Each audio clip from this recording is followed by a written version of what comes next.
Doutora Luana, muito obrigado pela sua presença mais uma vez aqui no nosso CNN Prime Time. A senhora deve ter acompanhado a fala do ministro Marcelo Queiroga. Como é que a senhora analisa e qual é a sua opinião sobre essa posição? Se houver vacina para quem tem menos de 12 anos, vacina aprovada, 2 doses para quem tem menos de 12 anos. Para quem tem entre 18 e 60 anos de idade, apenas 1 dose no ano que vem. E para quem tem mais de 60 anos e tem problemas de saúde, comorbidades, imunossuprimidos, 2 doses. Como é que a senhora vê essa distribuição de doses entre a população?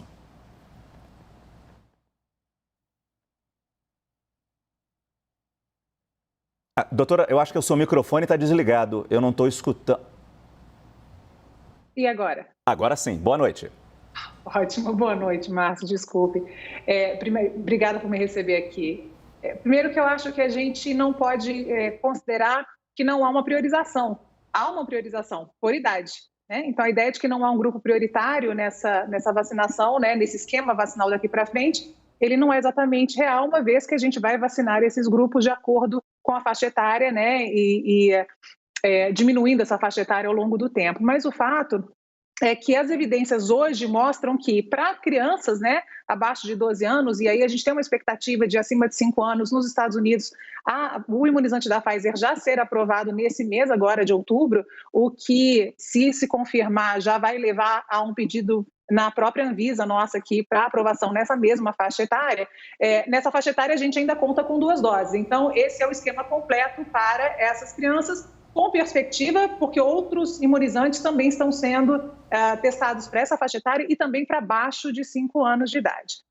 Com relação aos imunossuprimidos e aos idosos, aquelas pessoas mais vulneráveis, e aí a gente deve incluir também os profissionais de saúde pela hiperexposição, a gente imagina que sim, precisem mesmo de doses de reforço um pouco mais de frequência, uma vez que principalmente imunossuprimidos e idosos têm um fenômeno natural chamado imunossenescência, que a gente já discutiu aqui algumas vezes, que é o envelhecimento do sistema imunológico, que, portanto, responde um pouco menos, de uma forma um pouco menos eficaz ao estímulo da vacina. Normalmente, os adultos jovens, aí compreendidos entre 18 e 60 anos, conseguiriam responder de uma forma mais tranquila a um reforço anual a essa vacina. Mas, de novo, essas são as evidências que a gente tem até esse momento e contando com o fato de que absolutamente nada vai acontecer entre essa declaração de hoje e o futuro, e aí 2022. Lembrando que a inequidade na distribuição e na aplicação da vacina no mundo inteiro faz com que a gente ainda mantenha um nível de alerta muito alto para o surgimento de outras variantes. E esse outro ponto também anunciado pelo ministro, de utilizar apenas, claro, como a senhora bem disse, outras vacinas podem surgir, outros medicamentos podem surgir, mas o que temos nesse momento, ano que vem, a informação é apenas Pfizer e Oxford, Coronavac fora, Janssen fora, porque não tem o registro definitivo na Anvisa. A gente sabe da importância que foi a Coronavac para nosso Programa Nacional de Imunização, ela abriu nossa imunização, abriu a proteção à nossa população brasileira. O que a senhora acha especificamente de deixar a Coronavac fora, pelo menos por enquanto, de 2022? Acho que a ideia de considerar que a Coronavac foi pouco efetiva, ela não é real. A Coronavac foi extremamente efetiva, custo-efetiva, ela começou a ser aplicada nos idosos, ela teve uma excelente resposta nessa população, a gente poupou muitas vidas, a gente conseguiu fazer um trabalho decente com essa imunização. Agora, o fato de ter ou não registro na Anvisa, isso precisa ser levado aos fabricantes, porque os fabricantes têm a responsabilidade de fazer esse pedido e de transformar esse pedido emergencial num pedido definitivo, uma autorização definitiva. Então, isso também pode mudar. Precisa se entender se a gente tem condição de arcar com toda essa circunstância, se a gente tem condição de arcar com perder 2 imunizantes que ainda são usados em muitos países, que são importantes nesse controle. Então, eu acho que a gente abrir mão de ferramentas que são possíveis, isso não deveria acontecer. A gente deveria ter cenários programados, assim como foi mencionado aí que existem cenários, a gente deveria ter cenários programados em que a gente eventualmente pudesse fazer uso também dessas ferramentas, ainda que não fossem consideradas as prioritárias pelo governo federal.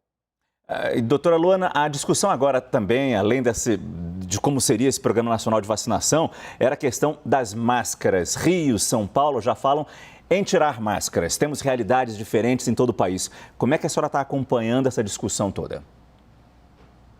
A gente chegou num ponto em que essa fragmentação de coordenação e de decisão, ela vai causando problemas cada vez mais complexos, né? Um dos problemas agora é essa questão da abolição do uso das máscaras, da obrigatoriedade do uso das máscaras. Então, a gente tem alguns pontos científicos que precisam ser levados em consideração nessas decisões, que são a taxa de transmissibilidade, a cobertura vacinal, número de internados, número de óbitos, populações específicas, né? Por exemplo, a gente sabe que as crianças estão sofrendo bastante agora com essa questão da pandemia, porque são pouco protegidas. Então, isso tudo combinado pode até levar a uma decisão de suspensão do uso das máscaras. Mas, contudo, nós não somos ilhas. Então, a gente tem cidades de grandes centros metropolitanos tentando fazer isso, mas lembrando que elas são acompanhadas por cidades satélites que não têm o mesmo empenho e os mesmos resultados nesses quesitos científicos. E a gente tem um fator importantíssimo, principalmente nessas cidades, que é a migração pendular. Quer dizer, são trabalhadores que saem de uma cidade de manhã, moram nela, trabalham na outra cidade e voltam para casa. Então, essa divergência, tanto dos resultados quanto das atitudes daqui para frente, elas podem impactar e precisam ser levadas em consideração nesse tipo de decisão. Eu acho que suspender agora, por mais que as coisas pareçam tranquilas, né, num momento epidemiológico mais tranquilo, é uma decisão bastante temerária. Sobre essa questão das máscaras, doutora Luana, a gente tem uma declaração dada hoje pelo ministro da Saúde, Marcelo Queiroga. Ele disse que é absolutamente contrário a leis que obrigam o uso de máscaras. Vamos só assistir esse trechinho da entrevista dele. O nosso governo, ele defende, em primeiro lugar, a dignidade da pessoa humana, ele defende a vida e ele defende a liberdade. Eu acho essa história de lei para obrigar qualquer coisa um absurdo, né? Primeiro porque não funciona. Primeiro porque não funciona. O que nós temos que fazer é as pessoas aderirem às recomendações sanitárias. O cuidado é individual. O benefício é de todos. Isso é contrário às leis que estabelecem obrigatoriedade para o uso da máscara e para a exigência do comprovante de vacinação? Absolutamente contrário a essas leis, certo? Absolutamente contrário a essas leis. Eu queria ter a repercussão da senhora a essa fala do ministro Marcelo Queiroga, colocando em perspectiva que ele é o quarto ministro da Saúde que temos no Brasil durante esta pandemia, que já dura 1 ano e 7 meses, mais ou menos. E, particularmente, ele dá essa entrevista hoje, quando alcançamos a marca de 600 mil mortes. Eu queria ter a sua análise em cima de todos esses dados, dessa fala do ministro, e o que a gente poderia ter feito de diferente para, quem sabe, ter menos vítimas nessa pandemia, doutora Luana? Márcio, eu acho que há uma grande confusão etimológica quase, né? É uma confusão entre os termos liberdade e egoísmo e a pouca noção de coletividade. Então, eu acho que essa confusão que foi feita durante esse tempo todo, e eu estou aí otimistamente deixando de lado quaisquer outros interesses espúrios na condução da pandemia por qualquer nível de gestão que a gente tenha tido, acho que a gente chega nesse número que é assustador. Talvez para algumas pessoas isso tenha se tornado um tanto quanto banal, mas quando a gente olha são 600 mil vidas perdidas e provavelmente um número bastante subnotificado. Existem aí perspectivas de 30% de subnotificação, o que faria com que a gente chegasse praticamente a 1 milhão de óbitos decorrentes da pandemia. Além disso, a gente tem aí mais de 21 milhões de casos, o que significa que grande parte dessas pessoas vão precisar do sistema de saúde para lidar com sequelas da Covid. Além disso, a gente tem uma grande parcela da população com demanda reprimida de outras patologias oncológicas, neurológicas, cardiovasculares. Então, o que o futuro nos reserva nesse sentido é muito grave. O dia de hoje não é um dia de comemoração. Eu fico um tanto aliviada de que seja anunciado hoje um plano para 2022, mas esse tipo de cuidado deveria ter sido tomado em 2020, pensando em 2021.